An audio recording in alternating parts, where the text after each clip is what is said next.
Hello viewers, welcome to సుగుణ పోపులు పెట్టి channel. మనం ఈరోజు క్రిస్పీ పొటాటో ఫ్రై చేసుకుంటామండి. చాలా టేస్ట్గా ఉంటుంది. ఇది ఈవినింగ్ స్నాక్స్ కానీ చాలా బాగుంటుంది. ముందుగా ఇట్లా ఒక గిన్నెలో నీళ్లు పెట్టుకున్నామండి. నీళ్లు బాగా మరిగించుకోవాలి. ఇప్పుడు సాల్ట్ కొద్దిగా వేసుకుంటాము. బాగా ఇట్లా ఒకసారి మిక్స్ చేసేసుకొని ఆలుగడ్డలు ఇట్లా చిన్న పీసులుగా కట్ చేసి పెట్టున్నానండి. ఇట్లా పీల్ చేసుకొని మంచిగా వాటర్లో వేసి ఇట్లా ఒకసారి వాష్ చేసుకొని ఇట్లా పీల్ చేసి పెట్టున్నాను. వీటిని తీసి ఉడికే నీళ్ళల్లో వేసుకుంటామండి.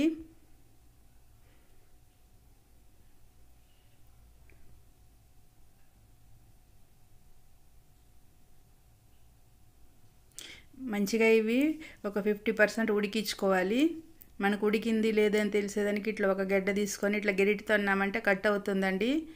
ఇట్లా కట్ అయిందంటే మనకు ఉడికినట్టు. సగం ఉడికించుకుంటే చాలండి. మరీ ఎక్కువ ఉడికించుకున్నామంటే అది మెత్తగా పోతాయి. బాగా ఉడికినాయి. ఇంత ఉడికితే చాలు. ఇవి వడగట్టేసుకుంటాము నీళ్ళు లేకుండా.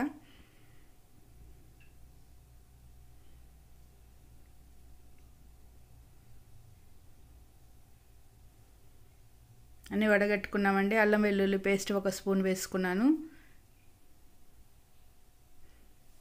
ఇప్పుడు గరం మసాలా 1 స్పూన్ వేసా. మిర్చి పౌడరు మన కారానికి తగినట్టు వేసుకోవచ్చండి. ఇప్పుడు మైదా 1 స్పూన్ వేసుకున్నాను. కార్న్ఫ్లోర్ 1 స్పూను, బియ్యం పిండి 1 స్పూన్ వేసుకుంటున్నాను.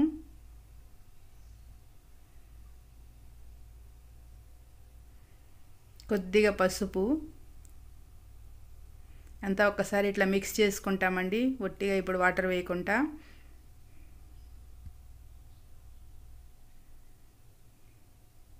ఇట్లా మిక్స్ చేసేసుకున్నాము. ఇప్పుడు కొద్దిగా వాటర్ వేసుకోవాలి. ఒక 3-4 స్పూన్లంత నీళ్ళు వేసుకోవాలండి.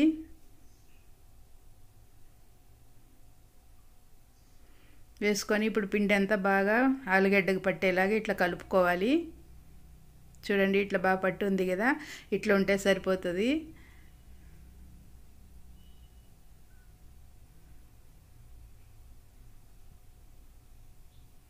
మీకు ఆలుగడ్డ కొంచెం తక్కువగా పట్టిందంటే కొద్దిగా వాటర్ వేసి కలిపినామంటే మంచిగా పట్టుకుంటుందండి. మరి ఎక్కువ బజ్జీలాగా వేయకూడదు. ఇట్లా మంచిగా ఇట్లా నూనె బాగా కాగింది. కాగిన నూనెలోకి ఒక్కొక్కటిగా తీసి వేసేసుకుంటాం. ఒక్కొక్కటిగా వేసే దాంట్లో మనకు అతుక్కోకుండా ఉంటాయండి. దానికని ఇట్లా ఒక్కొక్కటే వేసుకోవాలి ఆయిల్లోకి.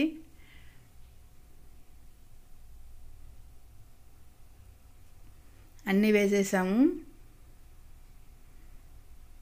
వేసిన వెంటనే గెరిటి పెట్టి ఇట్లా కలపకూడదండి. కలిపితే పిండి పచ్చిగా ఉంటుంది కదా, అది విడివిడిగా పోతుంది.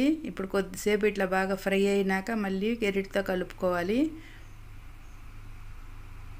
బాగా ఇట్లా ఫ్రై అయినాయి చూడండి. ఇప్పుడు పచ్చిమిరపకాయలు కానీ కొన్ని వేసి ఫ్రై చేసి తీసి పక్కన పెట్టుకుంటాము. ఈ పచ్చిమిరపకాయ ఆలుగడ్డ తినేటప్పుడు చాలా టేస్ట్గా ఉంటుంది.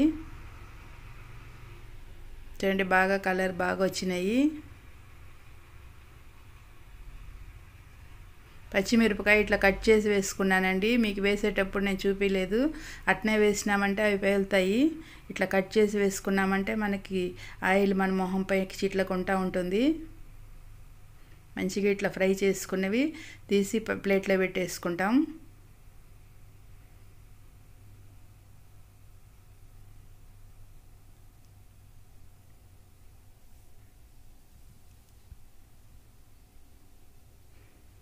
ఆలు కానీ బాగా క్రిస్పీగా అవుతుందండి. మనకి ఆయిల్ బబుల్ అణిగిపోయినాయంటే మనకి బాగా ఫ్రై అయినట్టు. చూడండి కలర్ చేంజ్ అయినాయి కదా. ఆయిల్ బబుల్స్ మంచిగా ఇట్లా ఉండేటప్పుడు మనకి ఫ్రై అయినట్టు అండి. ఫ్రై చూడండి ఎంత బాగా కలర్ఫుల్గా ఉన్నాయో. ఇది ప్లేట్లోకి వేసాం. సౌండ్ చూడండి.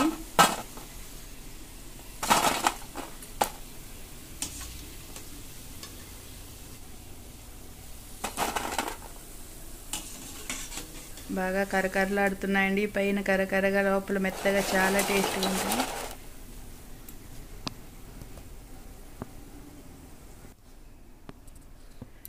మనకి క్రిస్పీ ఆలు ఫ్రై అయిపోయింది.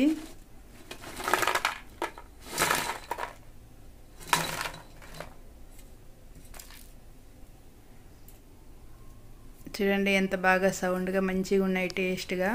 ఇది మనకి సాంబార్ అన్నానికి, పప్పు అన్నానికి, రసంకి, ఈవినింగ్ స్నాక్స్కి, పిల్లలకి ఏదైనా స్నాక్స్ కావాలన్నప్పుడు చేసి పెట్టచ్చండి. చాలా ఈజీగా ఉంటుంది. మీరు ఇట్లనే చేసుకోండి. మన ఛానల్ సబ్స్క్రైబ్ చేసుకోండి, లైక్ చేయండి, మీ ఫ్రెండ్స్కి షేర్ చేయండి. Okay viewers, bye.